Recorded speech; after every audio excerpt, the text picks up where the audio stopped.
Welcome to another episode of the ME Show.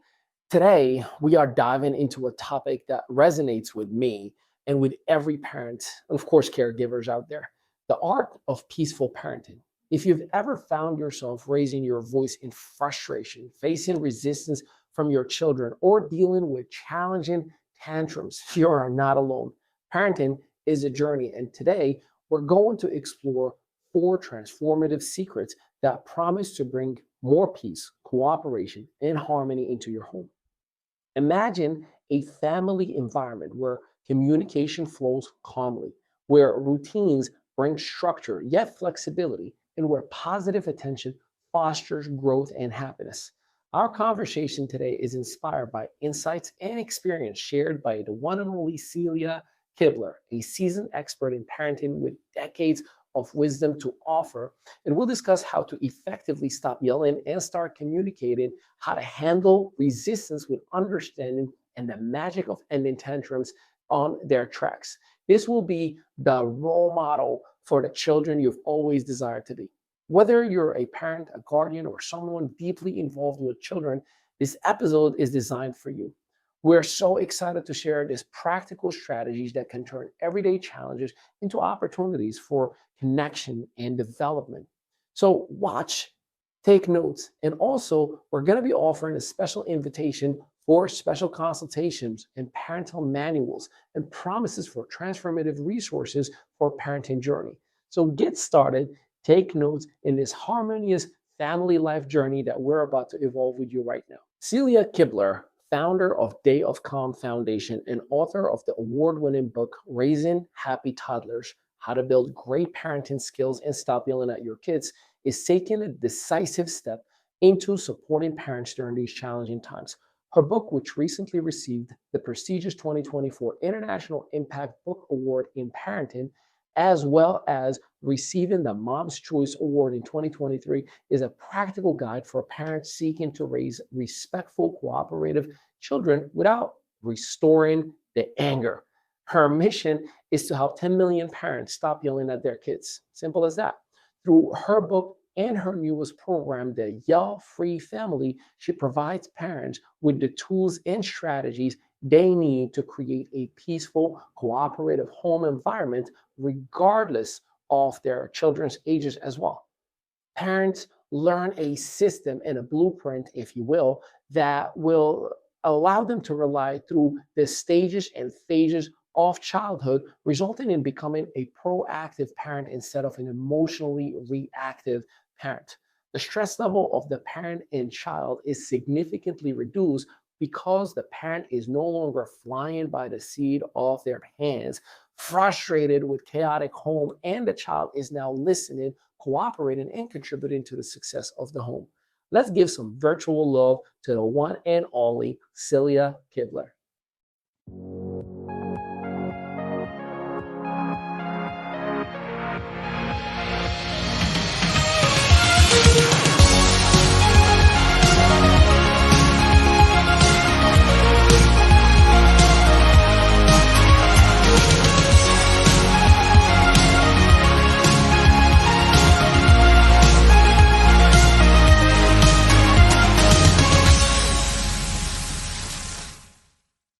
And yes, ladies and gentlemen, you heard that bio right. She's amazing. She's incredible. She's fantastic. And 10 years ago, she interviewed me in her platform. So it is my turn to return the shine, the gold, and the amazing attention to the greatest of them all, to the one and only who's going to school you and me about all things parenting, the greatest, Miss Celia Kibler. What's going on, sister, from another mister? How you doing today? Hey, Ali, how are you? So I good to am see you. And you yourself have become so much in just 10 years.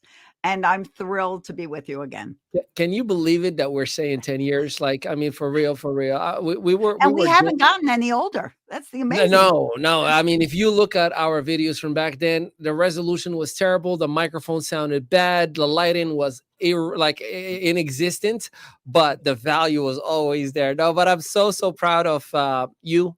First and foremost, I was telling you offline, but I want to also double down online. Ladies and gentlemen, I want to there's a screen behind me, and you may see a different view of it. This superhero that I'm about to talk to you, I know the monologue was talking about what we're covering. I know the bio talked about what we're covering. But check this out. This is a factual statistic that I'm very, very starstruck with. The very first piece is 183 online courses that have been sold by this superhero. You heard that right. 183 online courses sold. A million plus parents that have been held so far. Now, I'm a parent and I am super excited. I know my chief production officer on the other side is excited to get his questions answered because he's a parent as well. And 6 published books thus far. And her goal is 10 million parents to be helped. So, ladies and gentlemen, I hope that I set the stage for you, and I hope you are ready. So, first and foremost, sis, I need you to talk to me. I mean, how did this passion about teaching and helping parents start? I mean, I know being a parent is one thing, but to make it a mission of a lifetime for you, it's got to be something that has occurred that you said, I'm going to go all in and do something about parenting for the masses. Talk to me. Well, I have always cared about children, always. They have been my life, my goal to really deal with and create as much as I could contribute to creating healthy children that are positive, that are encouraged, that are living their best life and learning how to be an adult, because that's what we're doing. We're raising adults, not children. They're already children. It is our job to raise a confident, self-reliant adult. Where did it begin? I really have to begin with my dad, because my dad, and this is where my passion came from. My dad was an incredible human, and he was all about doing good for humans. And that's probably where I got my passion to do good for humans. And he, being an aeronautical engineer, did many things that you today take advantage of. It was him and his buddies that put airplane seatbelts into cars for the first time. So when you buckle that belt around your lap, you have him to thank. He worked on the Apollo mission, sending men to the moon. He created seaplanes that would carry water to land fire. He created the fastest ship on record, still in the Guinness Book of World Records, for the US Navy. And it goes on and on and on. But here's the catch. And this is what I really want you to listen to at this very moment. This man that did all these great things for humanity, this incredible person, my father, always thought he was mediocre. You say, how can someone like that think they're mediocre? He put seatbelts into cars, the millions of lives saved. How can a man like this just feel mediocre up until the day he died when he was 92? World War II vet, always felt like anyone could have done what he did. Why did he feel so mediocre? Why was he always down on himself? Was because he was physically and mentally abused as a child. He was screamed at, he was hit, he was basically beaten down. And what happens when you grow up in an environment like this? And again, I want you to drill this into your head. Children don't grow up hating their parent. They grow up hating themselves. Ouch. And is that what you want for the children you just gave birth to? That is yeah, you know you're gonna be doing some work with me today, right?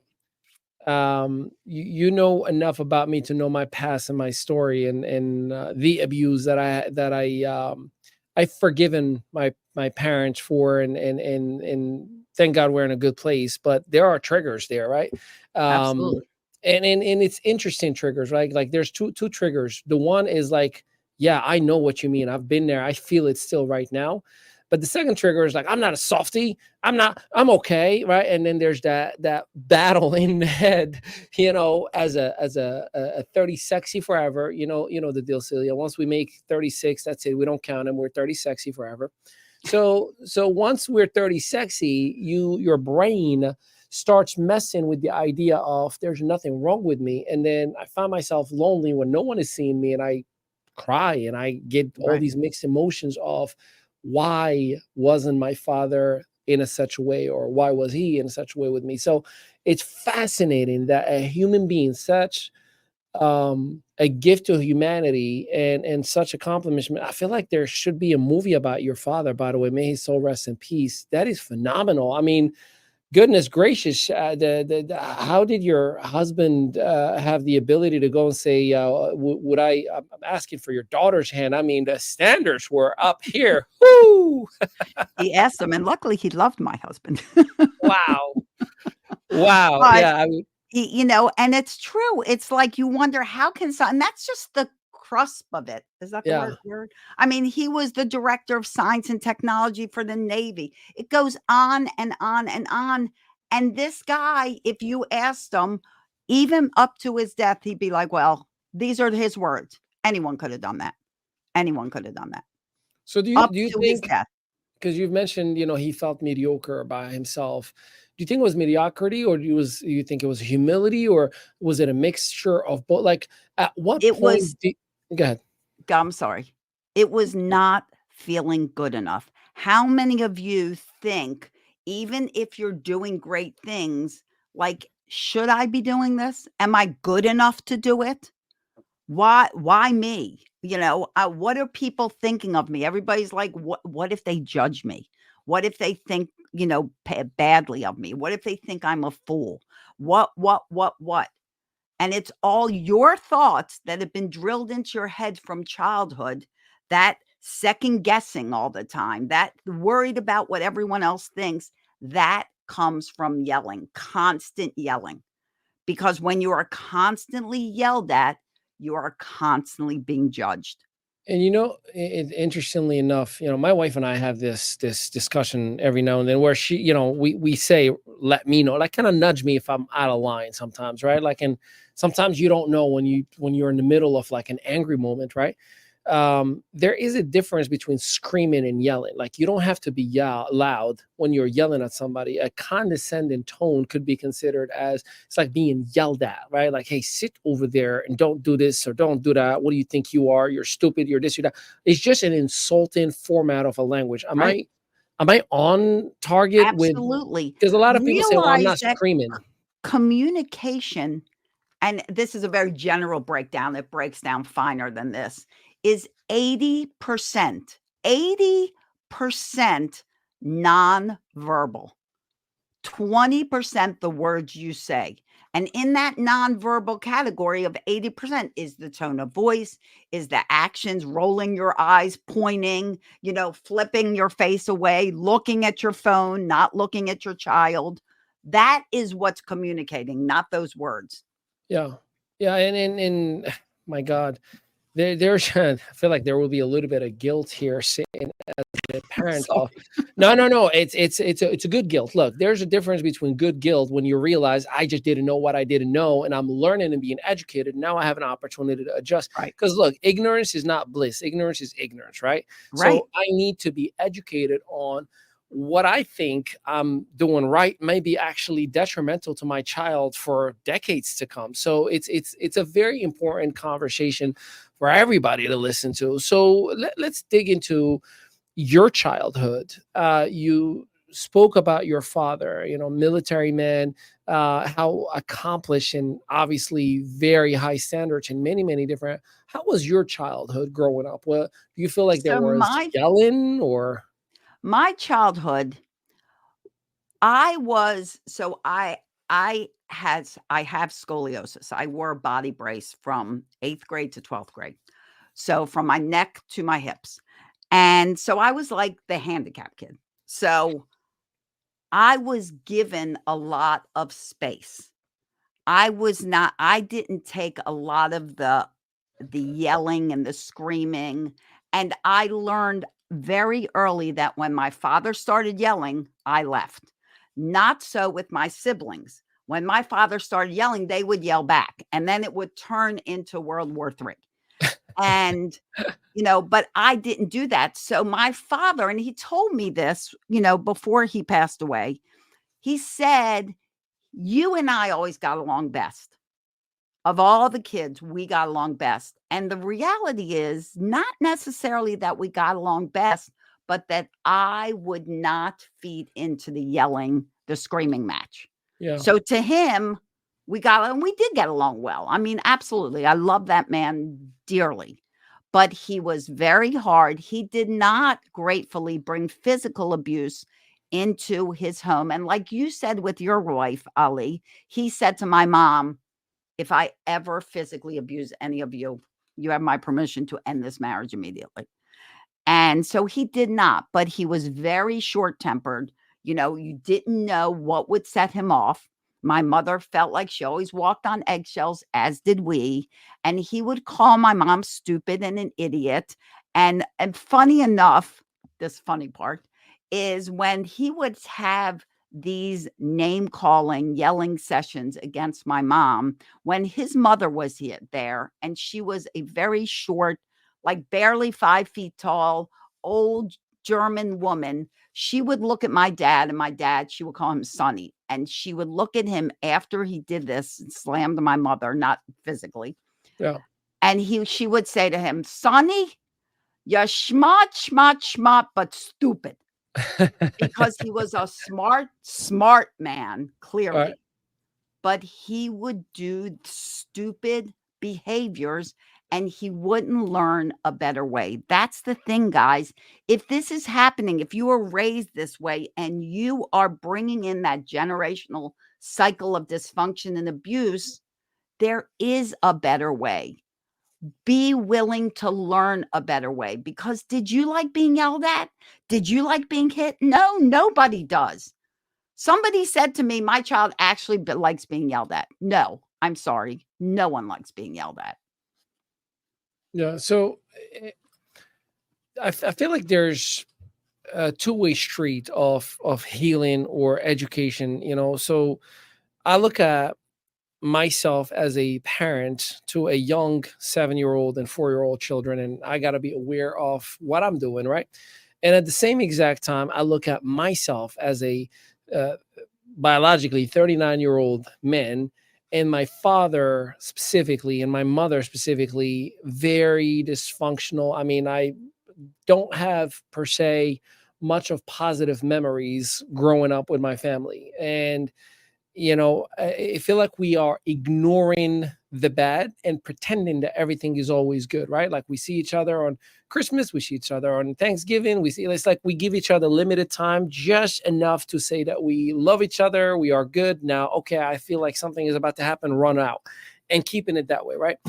So let's talk from the first perspective. For me, as a parent to my child, I find myself sifting the good things that I believe I've gotten out of a discipline from my parents and reminding myself what I hated about how I was treated by my parents. My parents were quick with the sandal, the belt, the cable, the stick, the rock, the remote, whatever you could think of, whatever was around. I was born and To raised in hit you. Morocco, Northwest Africa, folks. So just so you know, in that side of the world, if you get in between a parent and his child while the child is being disciplined, you're next. Like and it's a norm over there. There And is no, flogging is normal.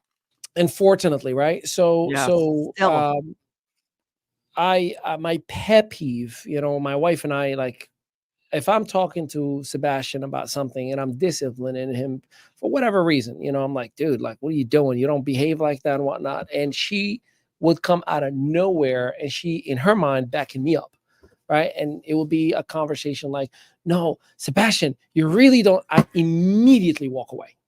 And she's like, what? I'm like, no, just let you have the conversation. I feel like we're ganging up on him. Like when two grown humans, right, are looking at this little seven. I remember when I was 7, I was a baby, looking back now, and to have two big humans that are screaming at you, or forget screaming, just telling you you're doing wrong, is bad, is bad, is bad. It's gonna be very overwhelming. So how do you go? This is the part that my listeners are going to thank me, because I'm trying to get you guys a free consultation. You know what I'm saying?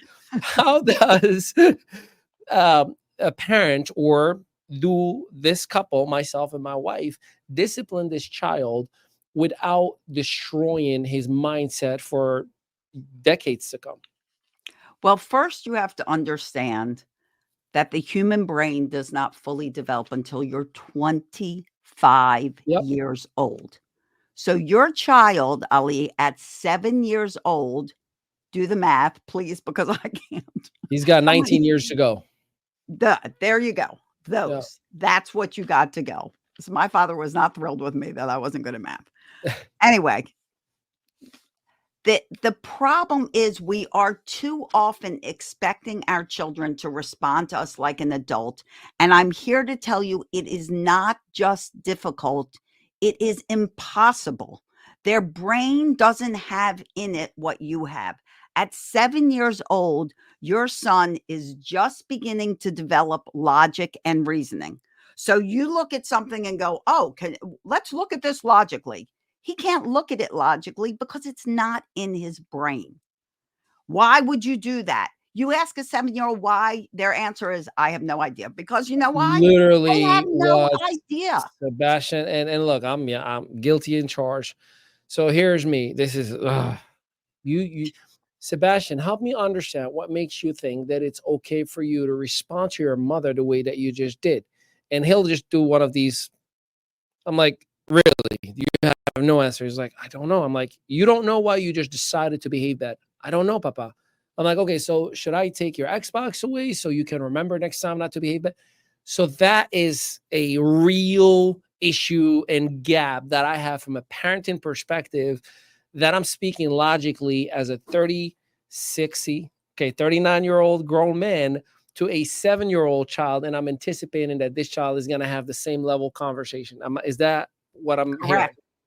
Correct. And what you're doing, here's the reality, parents that are watching, and Ali and anyone else, is most of the cooperation and listening issues with your child are not their problem. It's what you're doing. It's the way you're communicating to them. It's the way you're talking to them. So if a child talks disrespectfully to you, here's a gold nugget. You can write this down.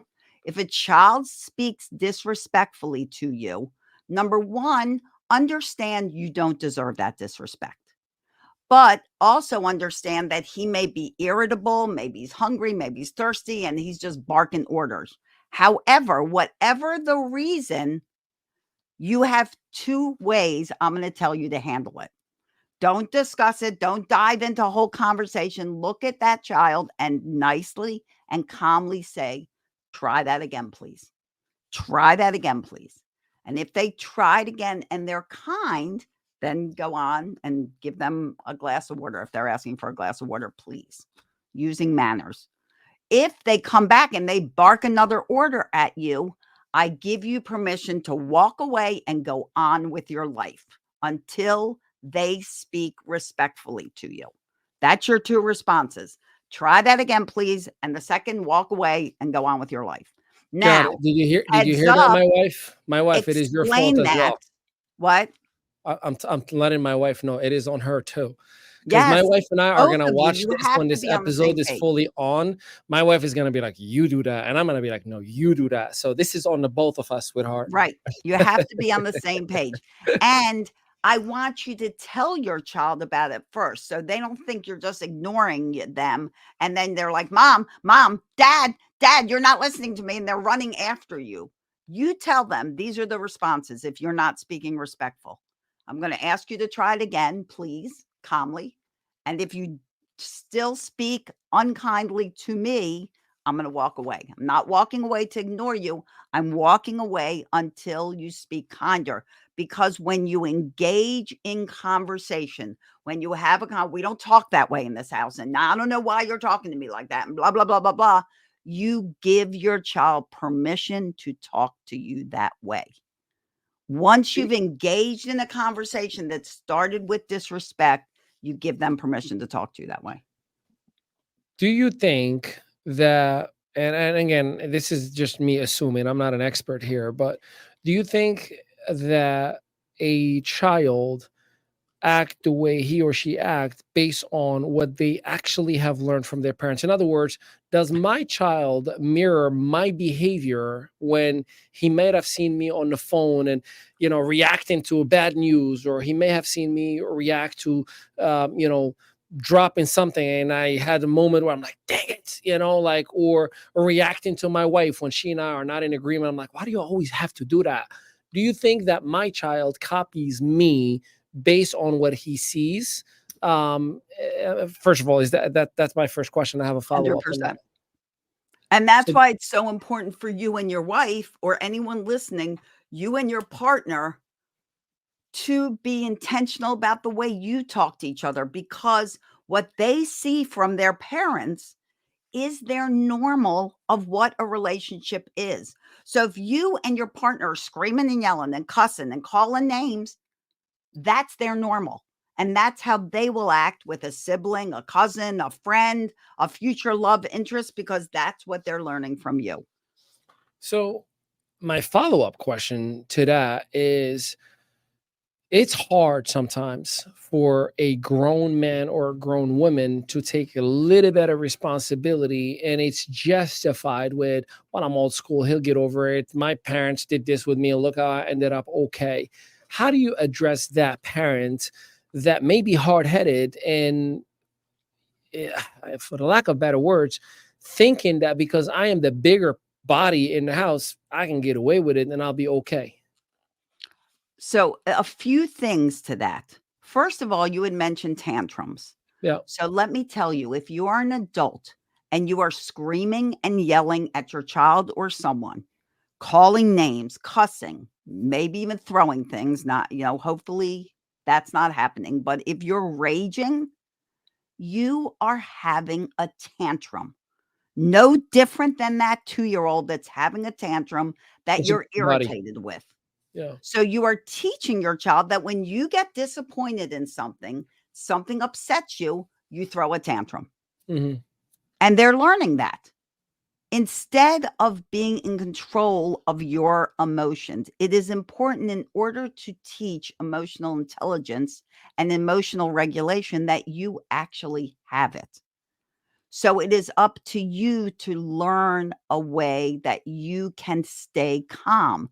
Now, there's one way that people yell often, and they'll say to me, well, I start out real nice.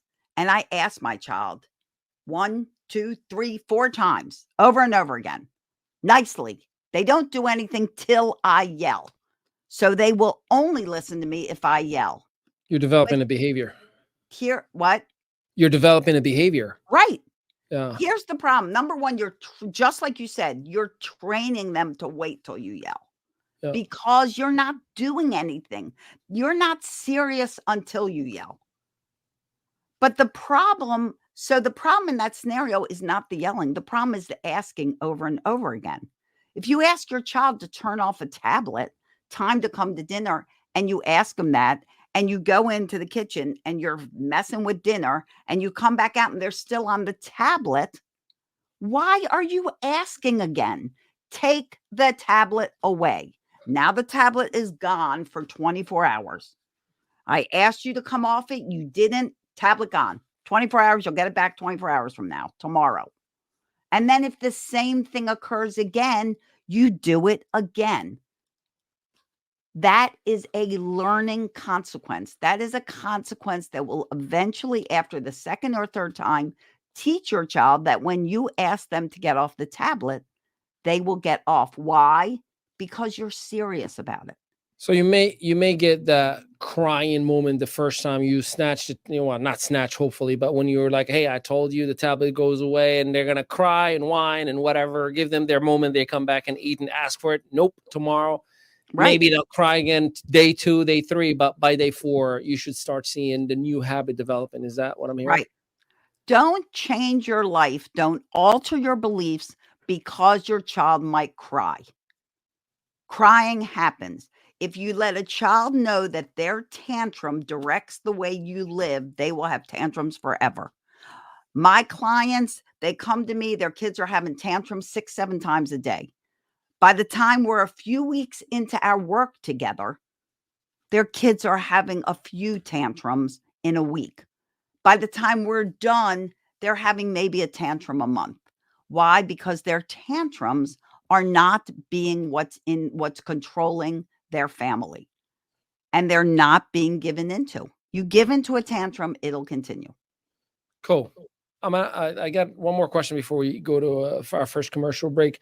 So, for a parent that's been a parent and has a toddler or a teenager, and these bad habits have been in, full full momentum for a lifetime, how do you undo certain things, or do you undo them, or do you create new patterns? What's your quick take on that?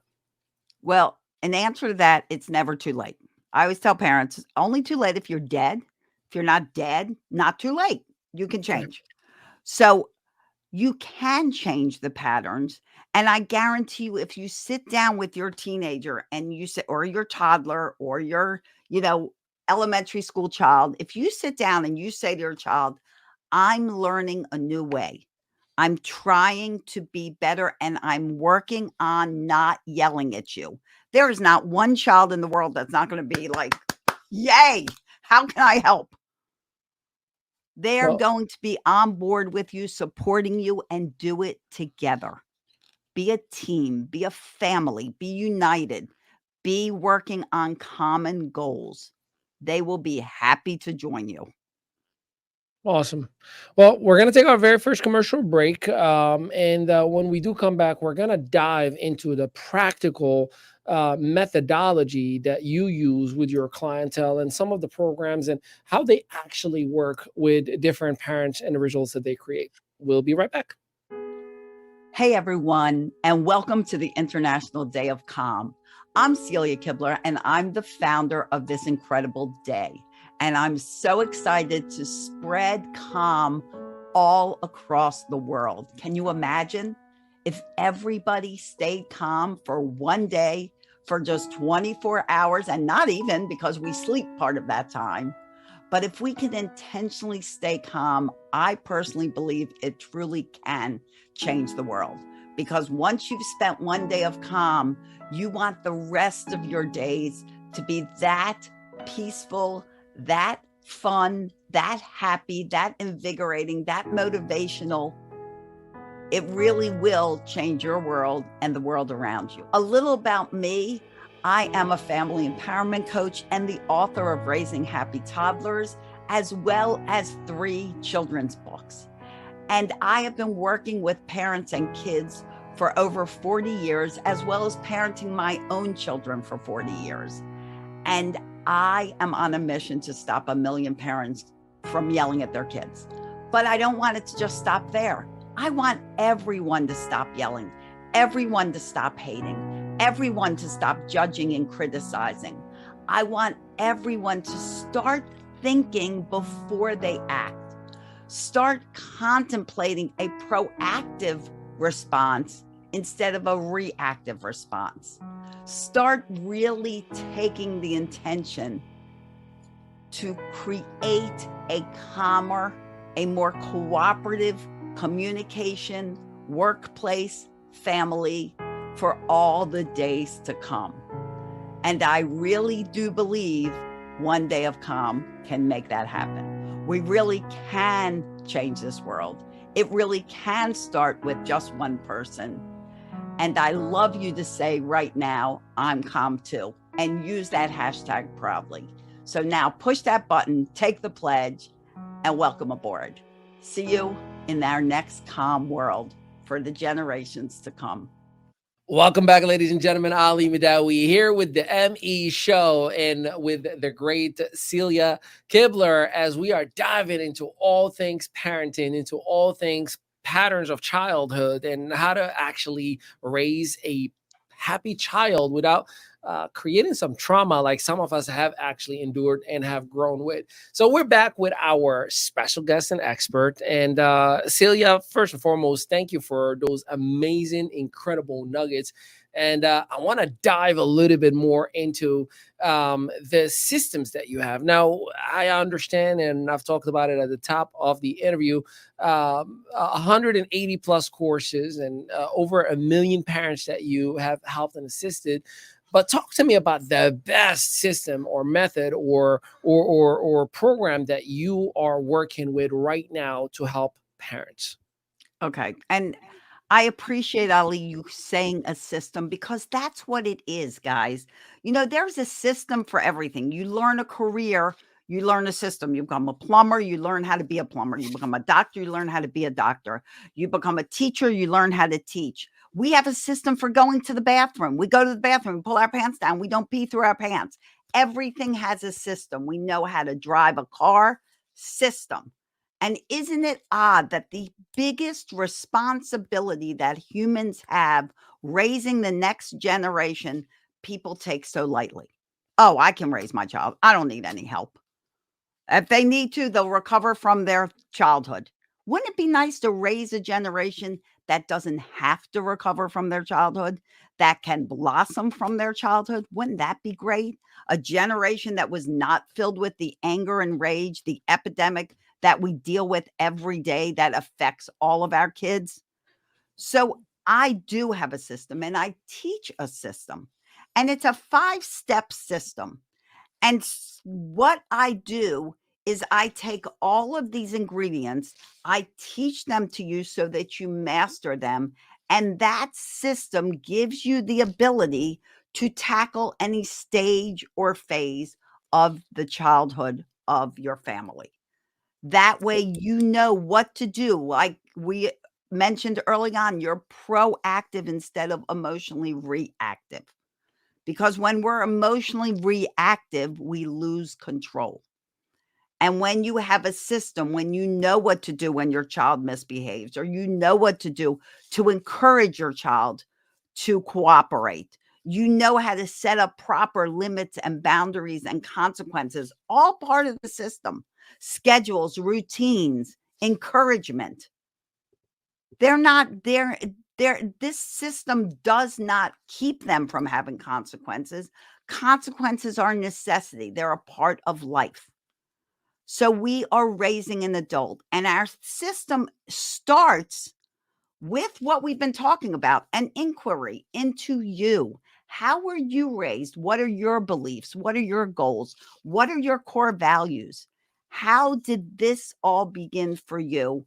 How do you believe your child should be raised? Who do you think your child should be? So we do a lot of diving into you.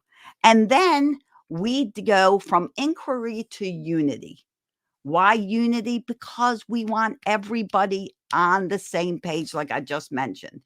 Parents on the same page, not, oh, this one's doing this and this one's doing this, and we're teaching our children to play one another. Yeah. When you say something and the other parent contradicts you, they take your authority away. Hmm. Gone. It is important to have that unity. And like I said, your kids will be on board too. It, Third it, step, clarity. Get clear on what we're training you, what we're teaching you, where you want to be. Where do you see yourself in 6 months staying on this course? And then we teach all the strategies. Everything you need to know, I teach you and I make sure you've mastered it. So I'm not just giving it to you and handing it to you. I want you to master it. And lastly, harmony. Is that not what you want for your family? Do you want to live in harmony, cooperation, listening, respect, fun, laughter? Isn't laughter a lot better than screaming and yelling and being stressed all the time? Stress is a number one killer. There was yep. just a study done where they figured out that 52% of parents are stressed beyond their ability to cope with it. Mm. 2%. Few years ago was 20%. It's a rough road, and if you're that stressed out, your kids are too, because everything you feel, they feel. And this 5-sectioned teaching of the system is what's gonna get you to harmony, get you to where your children cooperate. They listen. They want to because they're encouraged. And you're noticing the positive, not always the negative. You're seeing what they're doing right and encouraging them and complimenting them. You're not just speaking out when things are going wrong. Because when we only speak about what's going wrong, kids feel like they're bad kids. And you have to turn that around, because if your child thinks they're the bad kid, they're going to be the bad kid everywhere they go and live up to that expectation. I would love to the point of validation. Um, and look, I think every parent at some point, no matter how good or bad of a parent, you think of your kids are the best kids, right? And thank Hopefully. God, my little one Sebastian, he's learning his third language. He's Amazing. beyond his age when it comes to education. Like, everybody's always like, my God, you've been blessed with an angel. He's perfect. He's perfect. I'm like, hey, he's only perfect when he's out of the house. But when in the house, which I tell my wife all the time, high five, as long as he keeps that inside the house. I mean, he's like, his school's teachers call him Mr. Kindness. That's his nickname since he was in kindergarten, and he still So carries it. wonderful. And that Yeah, it feels good, right? But I don't know sometimes what I'm doing wrong. I'll give you an example. 2 weeks ago, it was a moment where his mother was telling me, like, he tests her. Like, with me, he is like my ride or die. He doesn't even give me a hard time. But I always find myself, like, before going to bed, we pray, and then we're having a conversation. Like, dude, we're like, what's up with that? Like, why would you act like that with your mom? And 2 weeks ago, he asked me and his mother to come to his room, and he's like, I want to talk to you guys. And when I say he just burst out in tears, I'm like, what's wrong? And he started, like, I get choked up when I think about it. And he's like, I just feel like everything that I'm doing, I'm wrong. I just feel like all the time you guys are trying to tell me how to do better. I'm never good enough. And like, I'm like, Sebastian, like, what are you talking about? I'm like, you're good. He's like, no, you keep telling me that I'm an extraordinary kid, and that's why you are hard on me. And I'm thinking to myself, I'm like, am I like this hard on this kid? So I ask, there's this idea of childhood from the 90s is different than childhood from today. The way we used to be from a mindset or society to where it is right now is different. How do we as parents sustain or maintain certain core values and certain behaviors without being too hard on a child? you have structure. If you're screaming and yelling at any child, guys, that's what they're going to think. Everything I do is wrong. Nothing I do is right. I'm a bad kid. I can't do anything. They're going to lose all self-confidence, self-esteem, self-respect, lose their value of themselves, because they'll think that everything they do is wrong.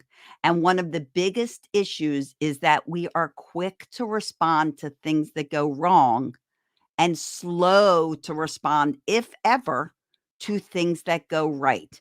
And and I know, Ali, you know this, what you focus on grows. Expense, So yeah. if you are focusing on the negative, that's what you're going to get, more negative.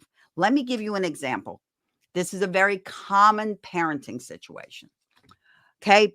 Parents busy working or making dinner or something, and their two siblings are playing in the other room. They're playing all nice. They're sweet. They're getting along. There's nothing happening. They're doing a great job. You're getting your work done. Everything's great. About a half hour in, they start screaming and yelling at each other. What does a parent do? They drop what they're doing. They run in Run there and they're like, downstairs to the what basement and is start going screaming. on? Yep. Guilty in charge. Everybody does it. Why Guilty. is that bad? Because your kids just played together kindly and respectfully and gently for a half hour, and you did not bother to say one thing to them. You went in and yelled at them for yelling. What should have happened is, halfway through you doing whatever you were doing and then playing nice, is you should have stopped what you were doing, walked in there and said, guys, you're playing so nice. I really appreciate it. I'm getting my work done. I'm getting dinner ready. We're going to be ready soon. Don't even address that argument, because they probably had an argument because they're sick of each other, and go on and do something fun with them. go do something with them. Address the good. They do so much more good than not good. Yeah. I don't even like to say bad because not bad. It's just not Yeah. good. Sebastian is going to appreciate this. Sebastian has this say, he always says, Papa, just so you know, there is no such thing as adults. We are all kids. It's just some of us have bigger bodies. And looking back at the conversation, like, hey, I don't like to be yelled at. Like when somebody yells at me, I'm like, who are you talking to? Like I automatically want to retaliate.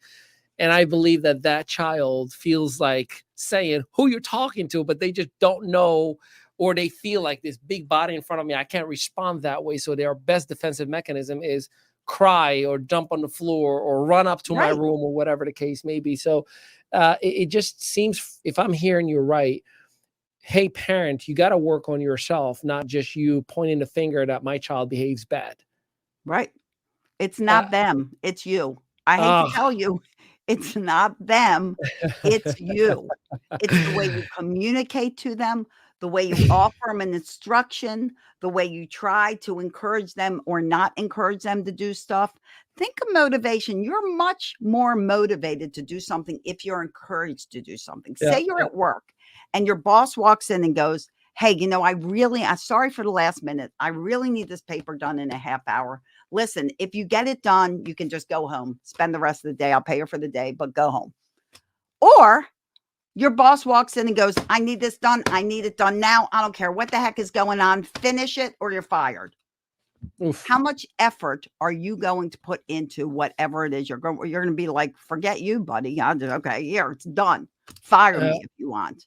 But yeah. somebody that said, please get it done, treated you with respect. Once you're done, you can go home. Now you're doing your best for that person because they appreciate you. I love it. Huge difference. How long is the program? I know the 5-step program. How long is it usually, or is it adjustable based on the So parents' timing? we have a 6-month program. And actually, if you join now as a special gift, I'm giving 6 months included for free. So it will be So a if you get year 6 months, long. you get a So second you 6 so months for free. Yep. So you solidify everything and you are confident in your own parenting so that you can continue, go on with your life, do whatever you want. Talk to me once in a while, up to you.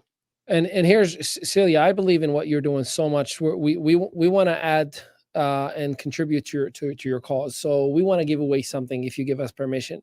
So for Absolutely. We love free stuff. anyone who completes the first 6 months, any parents who complete the full 6 months, at least the first one, we would like to give them a 4-night, 5-day, all-inclusive vacation to Mexico, food, beverage, and lodging, a 5-star resort. We can't pay for their taxes, of course. It's illegal to incentivize by paying taxes, but we will cover the actual stay, lodging, food, and beverage, and they can go anytime. You just gotta let us know, hey, Wow. my client is ready, and then we'll take care of the actual booking for them. They just gotta cover their taxes, and whenever they want, obviously, they can book it for 6 months later. After that, they just gotta get their flights on their own That's terms. incredible. But So I just want you you to get a know vacation, you get another honeymoon. well, that's exactly the point. If they finish the full 6 months, that means that as parents, they have committed to do their part towards their kids' well-being. And we want to do our part to celebrate them and say, congratulations, you did your part. So as a contribution to your mission and to your cause, you just got to let your friend Ali, hey, Ali, here's the first name, last name, and email. I need you to send the details of the vacation to John Doe, and then we will absolutely 100%. And Rich, what do you think? 20, 10, 15, 15, 15. Goes for 15 people. So we're going to give you 15 different That's incredible. vacations that we can contribute. You just got to let me know. You got my number, sis. You just let me know and I I got do. you back with I that. love that. And think about it, guys. You will have gone through 6 months to create calm in your life, peace, eliminate the anxiety and the stress. How many of you are racing around in the morning trying to get your kids out the door and you both start the day, you and your child start the day miserable, anxious, and stressed out. How can you possibly have a good day? You come home from work and you lose total control of your children, or you run a successful business and you're like, I can run a successful business. How can I not run my home? How am I being controlled by this little 2-year-old in my house? Yeah. Imagine for a moment what it would be like if you're working together. You are not stressed out. You're laughing. You're having a good time. You're enjoying each other's company. You're happy to come home. You're happy to wake up. You're not like, oh, I can't wait till these kids go to bed, man. When they go to bed, happy land. You're actually giving them hugs and kisses. Honey, I love you. What a great day we had. Can't wait to see you in the morning. That's Uh, how I raised my 5 children, and 3 of them are my stepsons. We raised it without yelling, without screaming. So We had if I fun. may, and you know, I got 2 questions before a commercial break. I got a phone in front of me with text messages that are coming through, by the way, with questions about parenting. So I'm taking advantage here. So two things. I've seen my fair share of parents, whether strangers on the street or people that I know, unfortunately, who are just give birth and throw them in the street, let them do whatever they want, and there is no structure, there is no discipline, there's no communication, and there is nothing but hey, what did I say? And just screaming, screaming, screaming, and that's just the way it is and has been for generations. So for a parent that is the offender, how does that parent break that cycle? That's my first question. Well, initially, you have to learn a better way, and you have to realize, because many people think, okay, well, if I give them a limit or boundary, I'm being mean. So people that, I like to call them free range parents, you can call it permissive parenting, whatever title you'd like to give it, where the child just gets to do whatever the heck the child wants to do. The problem is when somebody walks up to that child and says, why are you out so late? And they go, nobody cares. They literally, strongly to their heart believe nobody cares. Why? Because nobody does care. When you set up limits, boundaries, encouragement, consequences, you show that child love. Without it, you are doing them a disservice. You have to learn a better way, and you have to not be quick to assume it's not going to work.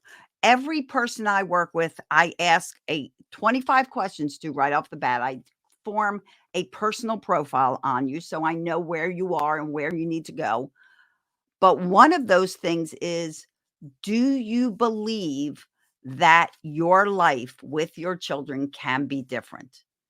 Because I don't want to hear, oh, we tried that, didn't work. Oh, if we do that, that's never going to work. My kid's never going to do it. My kid's different. I have been teaching kids for 40 years, plus 40 years. I guarantee you I've taught every kind of child under the rainbow. I've taught special needs for 40 years. I have experience with all kinds of kids.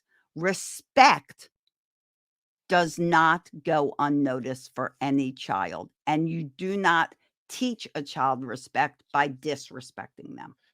Hey, Celia, side note, you know, when you started saying you've been teaching for 40 years, here's the face that Rich just did. There's I'm no old. way. No, you were like, she's a vampire. There's no way. You know, I mean, we gotta have to fact check that, you know, after the show. But God I'm a bless you. grandma to 9 kids. God bless you. Make it look very, very, very young. We couldn't have to. Oh, you're all my favorite people. Yeah. Yeah, no, God bless. That's awesome. All right, here's the next question before we go on commercial break. And this, my friend, is directly from our chief production officer. He definitely didn't text me and tell me to ask you for him. He definitely didn't do that. Yeah, Ask he this, did.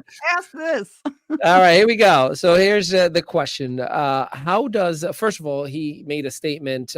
We need to apply that philosophy to our business. Stop focusing on the negative because we tend to do Funny that how it sometimes, you know? relates, right? Yeah, yeah. Now here's his question. How does someone adjust to being treated with respect when they have been talked down to their whole entire life?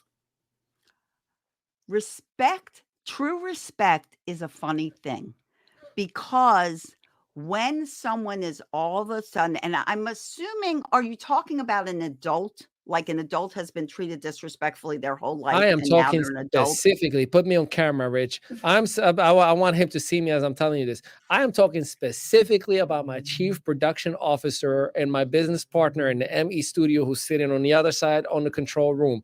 He specifically asked that about himself. He's been talked Okay. down for his Okay. whole entire life, and he makes it very hard where he's reactionary instead of being aware of his emotions. Okay. So first of all, we need to talk so I can help you. But second of all, there you go. shameless Apply, plug my friend. there. Second of all, the problem is when we are disrespected our whole lives, once again, reflect on my dad, we feel like we're not good enough. So Yeah. when all of a sudden we are treated with respect, we doubt it.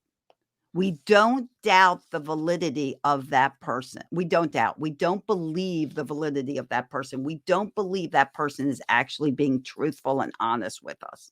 How could they treat me with respect? No one treats me with respect. We create a story in our head.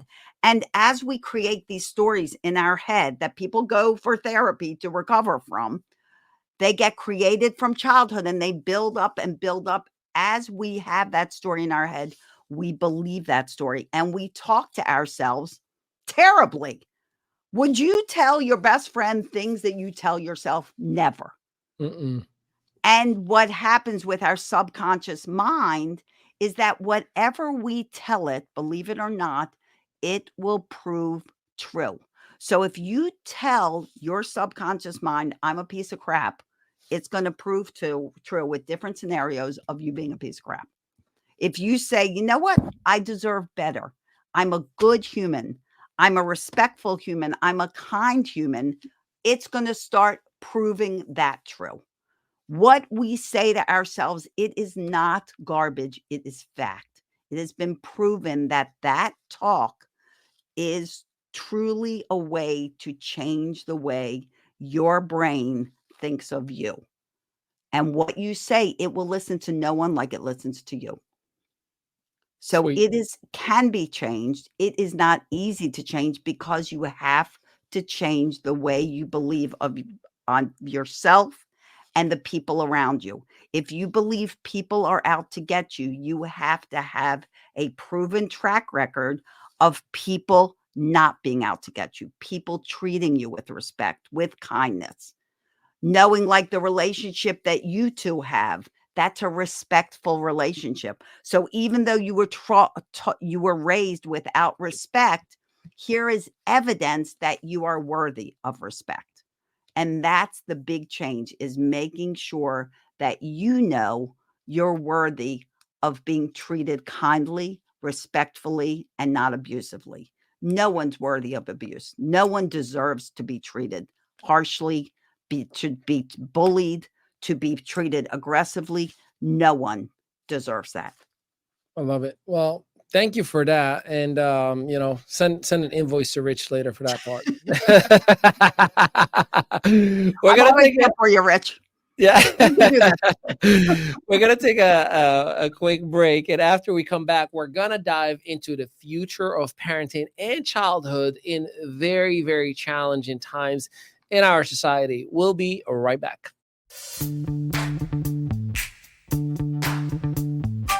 Life can be overwhelming. We all have our struggles, our differences, and our own pressures. But what if we took a step back, looked beyond our individual perspectives, and discovered the common grounds that unite us?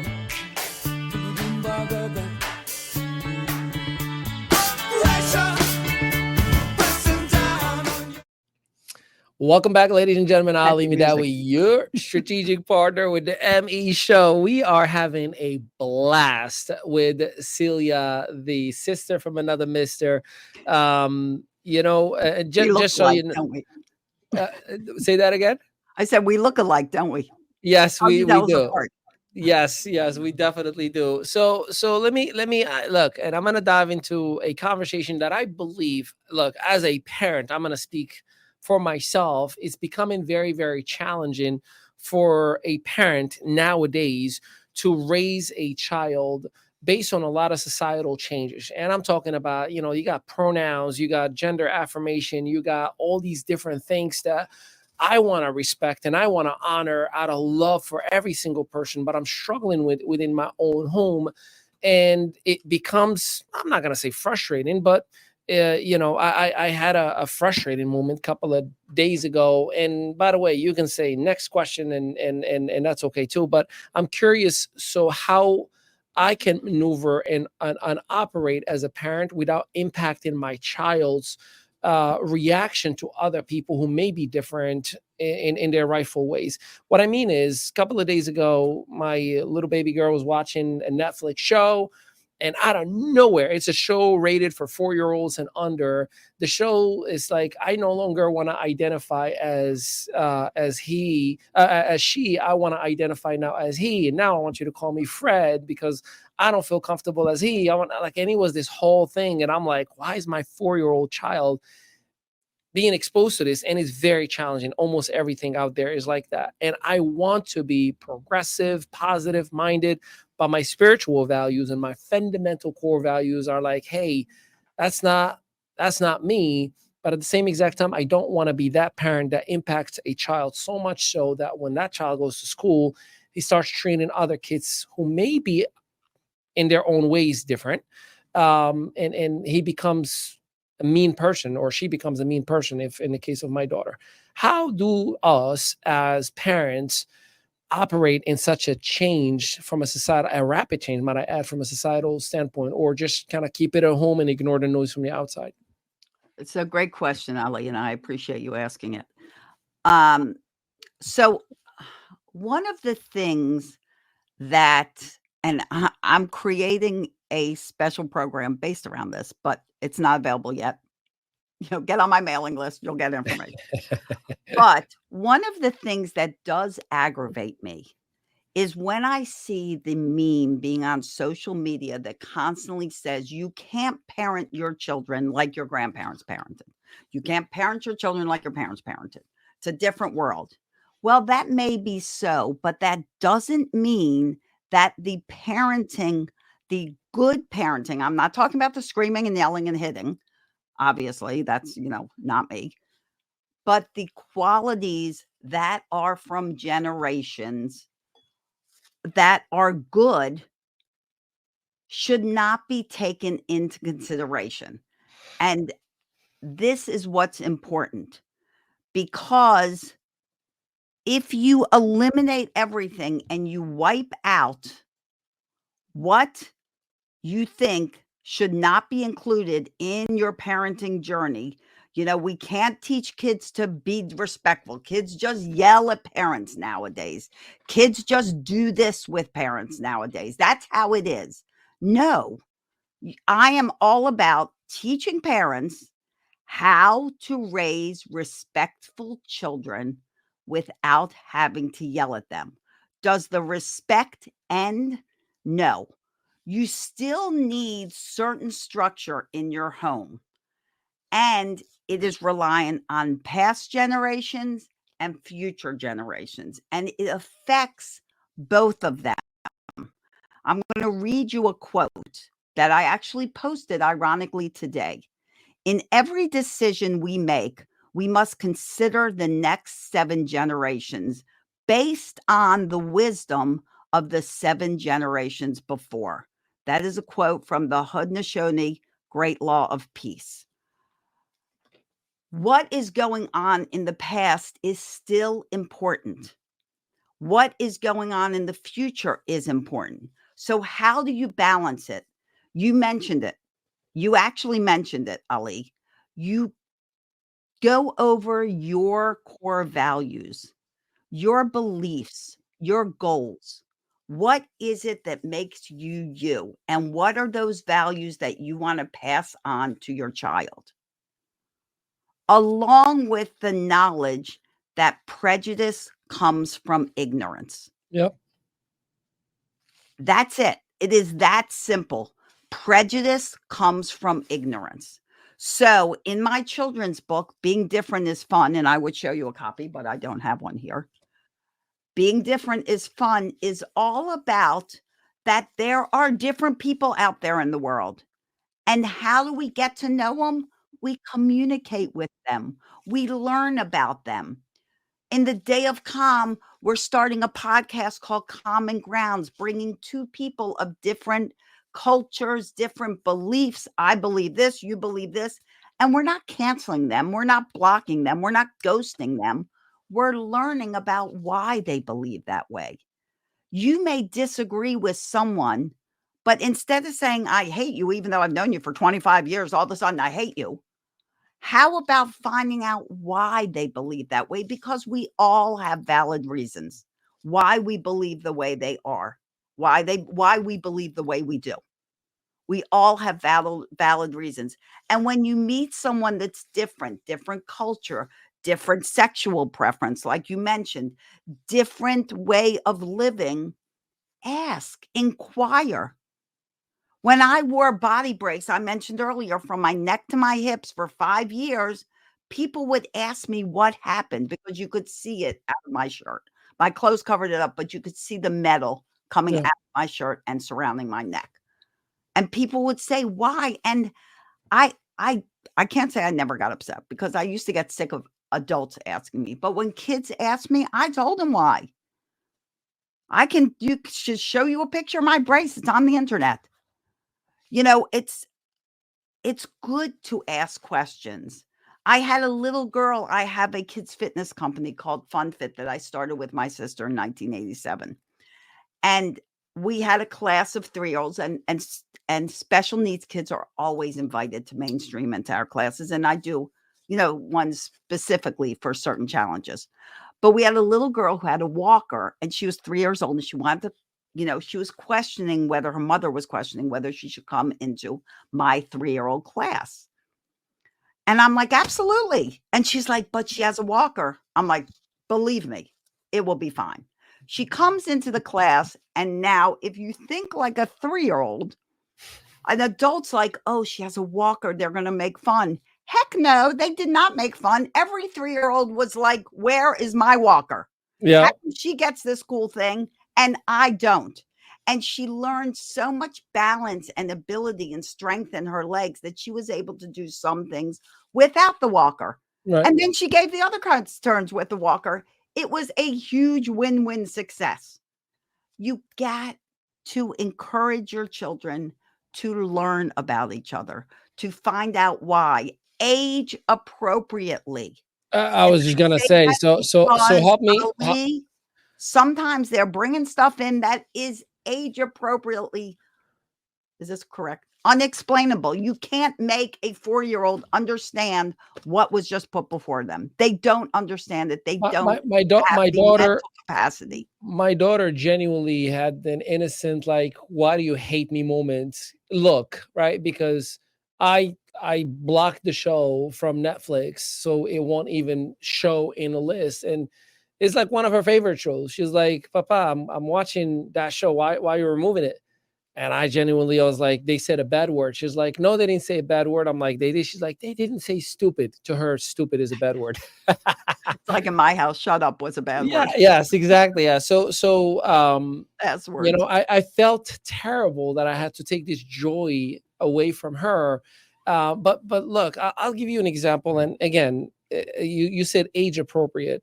In first year of pre-K, when my son was just 4 years old, his teacher, I don't know if it's even appropriate. It was a gentleman with a full beard, but dressed as a woman. That's in a pre-K like class where I had to give my child, and the teacher at the door will take the child by hand. So my child comes back home and asks, "Can I have earrings?" And I was like, "No, like a stud, not yet. You're too young for that." He's like, "No, like the name of the teacher." And I was like, "Oh, how do I tell my child?" Like, and it's infuriating because you're like, it's too early for me to talk to you about sexual orientation or gender identity. You're 4. So how do you as a parent handle that conversation, or do you just distract and not talk about it? I mean, Now, help me it's out here. important to talk about things. If your child asks, in the last chapter of my book, Raising Happy Toddlers, is actually how to have difficult conversations with your child, because there are a lot of difficult conversations to be had. But you have to remember their ability to understand. And one of the important things to remember about a toddler is that they do not know the difference between fantasy and reality. This is Yep. a very important fact. They don't learn, kids don't get that ability to decipher between fantasy and reality until they're around 6 years old. So, like, if they're seeing, there was a very funny little video with The Rock, Dwayne Johnson, Yep. and Yep. he had his 3-year-old sitting on his lap, and they're watching Moana, and he's trying to convince his 3-year-old that he is Maui. Yep. And he's singing along with Maui, and he's like, "See, I'm Maui." And she's like looking at him like he's like from Mars, and like, no, Dad, there's my Maui on the TV and your dad, because she doesn't have that capacity. What a child at that age sees is 100% real. So his teacher you could say he's in costume, but then he would go and say, "Why are you in costume every day?" And that might be insulting. Better to say we all get to choose what we like to wear, like make it a clothing issue. Don't So be like, here's "Well, he wants to identify with a girl." Totally confusing. He'll never understand that. so this is where I need your help. This is and this is, and can I speak my truth and be open with Speak your you? truth. I'm with you. It's now so this is where it becomes a fear, and I think I speak on behalf of many parents in my situation, or at least with my There are a lot core of belief. parents listening that think the Right. same. So there's the fear factor of, if I try to have this conversation, or uncomfortable or hard conversation with a child, and do my very best to make it positive and reassuring and educational and respectful, that I am normalizing a decision making that, well, my parents explained to me that it was okay for people to be different. So when that child is going to grow and get into the exploratory times of their lives, which we all have those, it's natural to humanity to watch things and, like, what is that and what is this? That I am creating a path of a belief system that it's okay to go that route. So that's a fear. I'm not even going to say how, but that's my truth. And I'm glad you're being honest, because it's a fear of many. Understand, like, reflect back when you were 13 or 14, when you were thinking, "Oh, I like this guy. I like this girl. I like whoever I like." When you felt uncomfortable and you're like, "What should I do? Should I ask this person to a dance? Should I not ask the person?"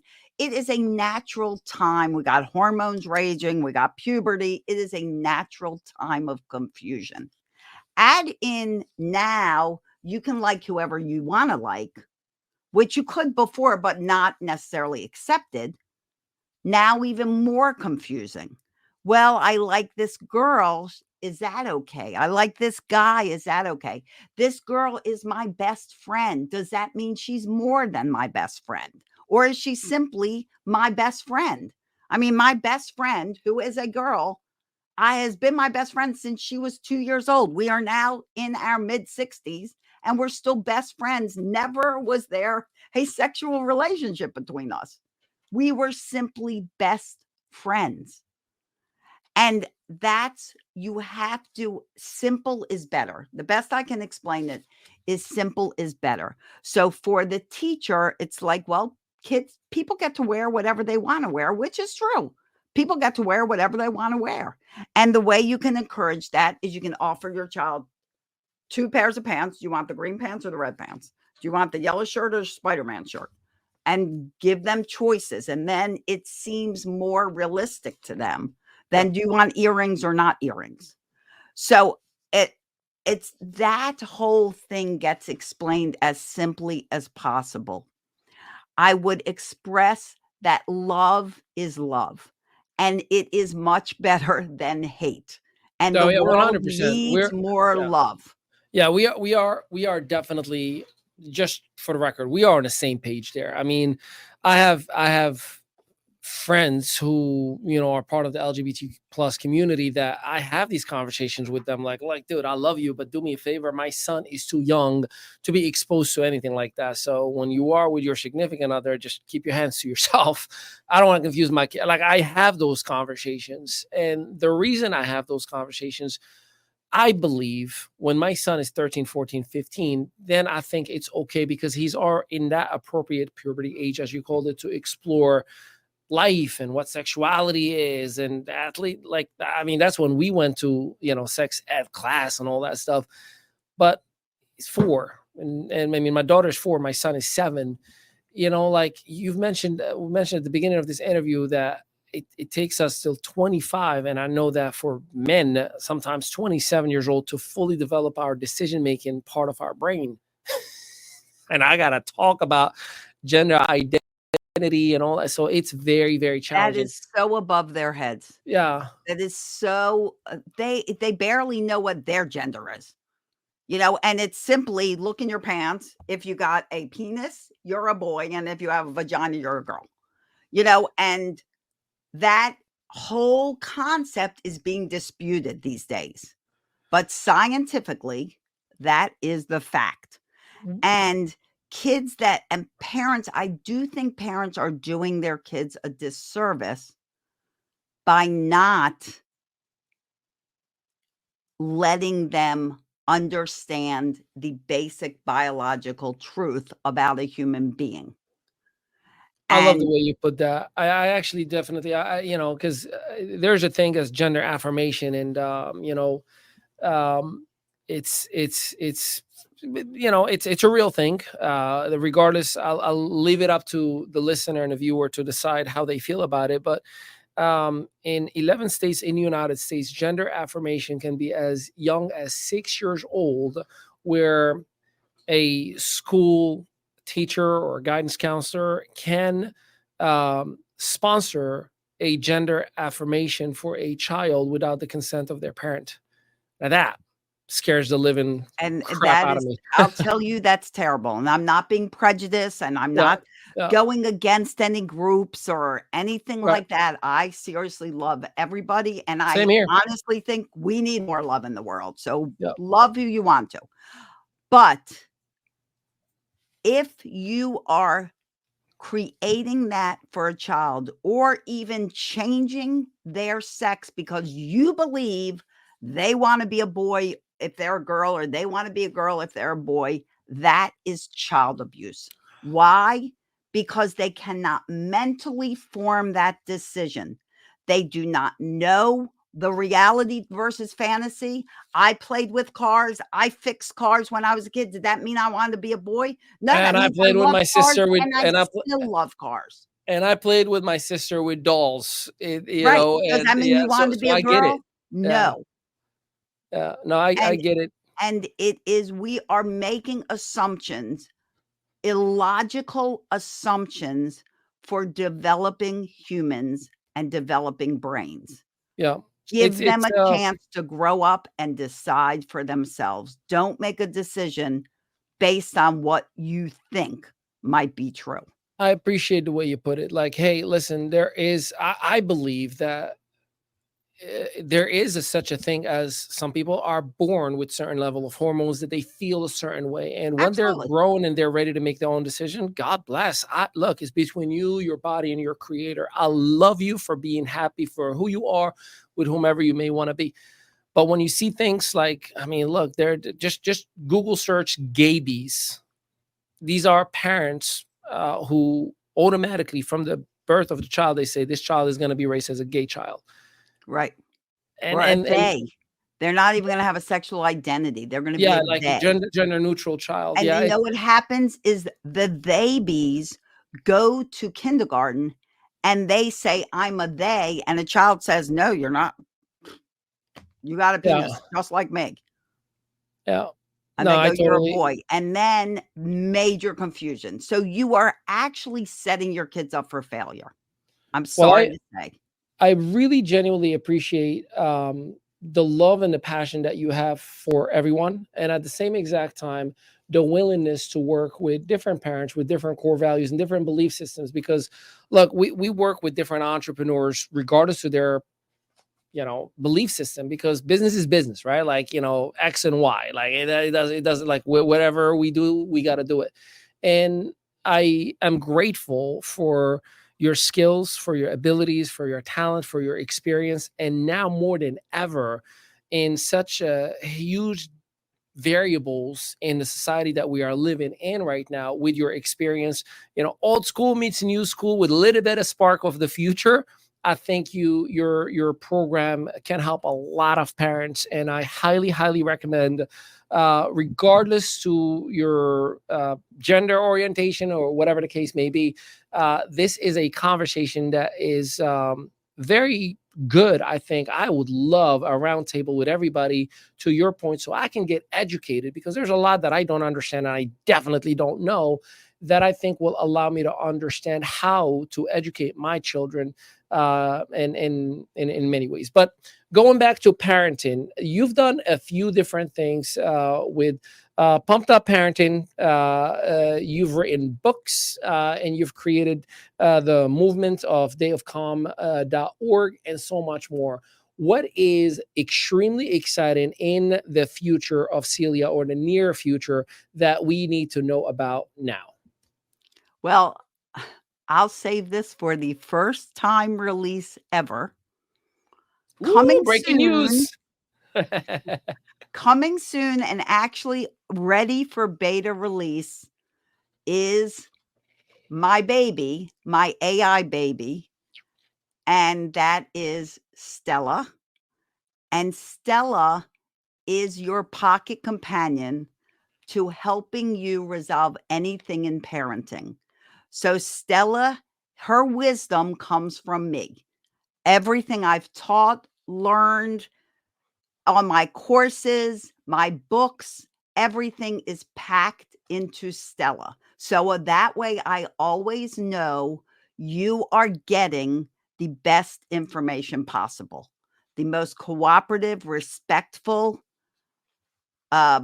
information, so that you can get a quality answer to your problem that has been tried and tested and true, all packed in Stella. And when you ask her a question, she will probably ask you back a question or two to clarify, but then she will give you a successful strategy to approach that issue on the spot. So no longer do you have to guess. No longer do you have to search the internet. No longer do you have to search through this person's opinion and this person's opinion and this video and this video. Stella will be in your pocket, and she'll tell you exactly what to do in any given situation.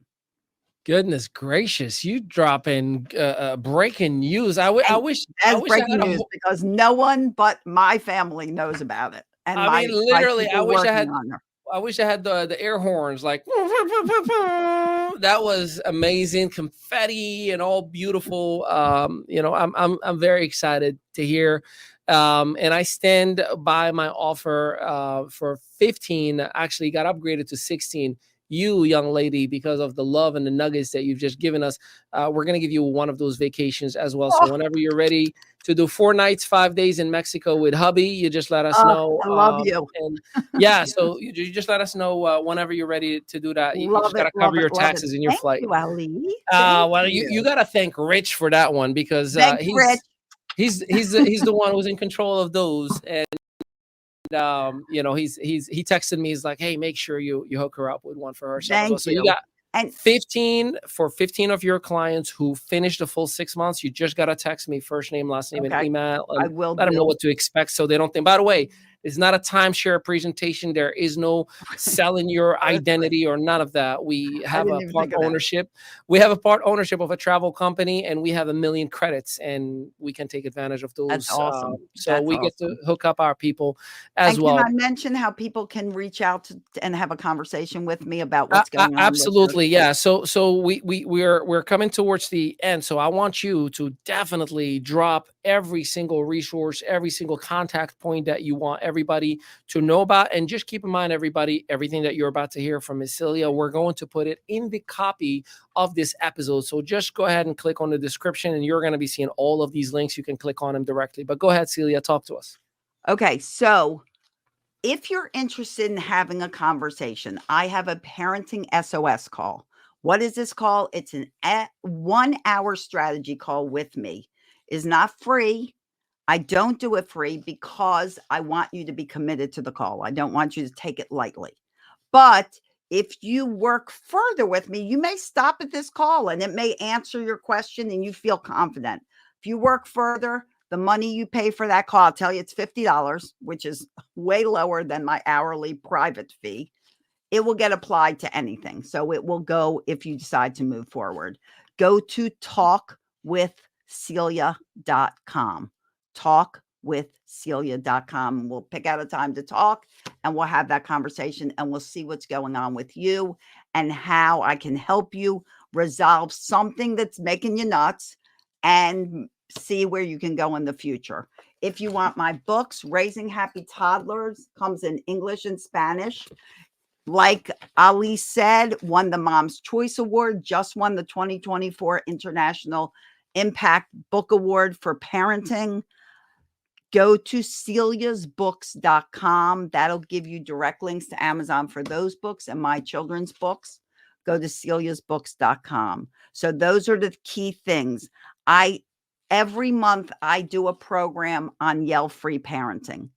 And if you go to one more link, yellfreefamily.com, you can register for the next one. Even if it tells you the past date, get in there, sign up, and we'll have you on the list for the next program. It's complimentary, tells you everything you need to know to really get your family not yelling anymore, because that's my goal.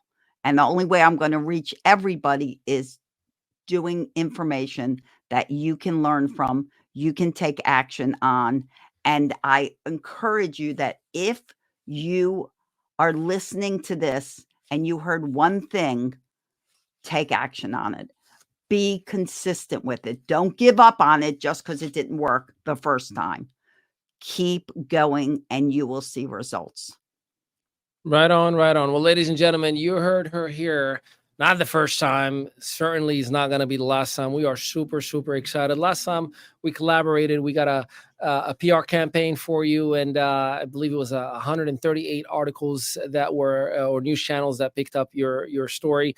I cannot wait until we get the whole world to hear this message. This was such a productive conversation, to say the least. I highly recommend it for every single person. Rewind and go through this information again. Make sure you go through the description, click and follow Celia, subscribe to her YouTube channel, connect with her on LinkedIn, add her on Facebook. She is a wealth of knowledge, wisdom, information, and as you can tell, as authentic as it can be. She speaks her truth with love, with empathy, and of course, straight to the point, which is something that you need if you're going to have somebody who's going to guide you on the most important relationship in your life, and that is your relationship with your children. And I think it's going to be a lot of healing for you as well as an individual. So with that, ladies and gentlemen, we thank, appreciate, and love you for everything that you represent and for the time that you've spent with us. Celia, I'm going to let you have the last 30 seconds for that one person who needs to truly, truly hear the message directly from you. My best advice to you all, you heard it before, but I am serious. The best advice is take it to heart today. Decide to stop yelling and replace that with starting to notice the positive your children do. And don't just notice, tell them you noticed. Honey, thank you so much for playing with your sister. Thank you so much for putting your clothes in the laundry. Thank you for helping me with the dishes. You said, please, thank you for asking so kindly. Notice all the good they do and let them know you noticed. I'm telling you, if you do that one single thing, it's a game changer. There you have it, ladies and gentlemen. We love and appreciate you. Don't forget, connect, subscribe, and add Celia. And until next time, peace out, everybody. Hey everyone, and welcome to the International Day of Calm. I'm Celia Kibler, and I'm the founder of this incredible day. And I'm so excited to spread calm all across the world. Can you imagine if everybody stayed calm for one day, for just 24 hours, and not even because we sleep part of that time? But if we can intentionally stay calm, I personally believe it truly can change the world. Because once you've spent one day of calm, you want the rest of your days to be that peaceful, that fun, that happy, that invigorating, that motivational. It really will change your world and the world around you. A little about me. I am a family empowerment coach and the author of Raising Happy Toddlers, as well as 3 children's books. And I have been working with parents and kids for over 40 years, as well as parenting my own children for 40 years. And I am on a mission to stop 1 million parents from yelling at their kids. But I don't want it to just stop there. I want everyone to stop yelling, everyone to stop hating, everyone to stop judging and criticizing. I want everyone to start thinking before they act. Start contemplating a proactive response instead of a reactive response. Start really taking the intention to create a calmer, a more cooperative communication, workplace, family for all the days to come. And I really do believe one day of calm can make that happen. We really can change this world. It really can start with just one person. And I love you to say right now, I'm calm too, and use that hashtag proudly. So now push that button, take the pledge, and welcome aboard. See you in our next calm world for the generations to come. Bye-bye, everyone.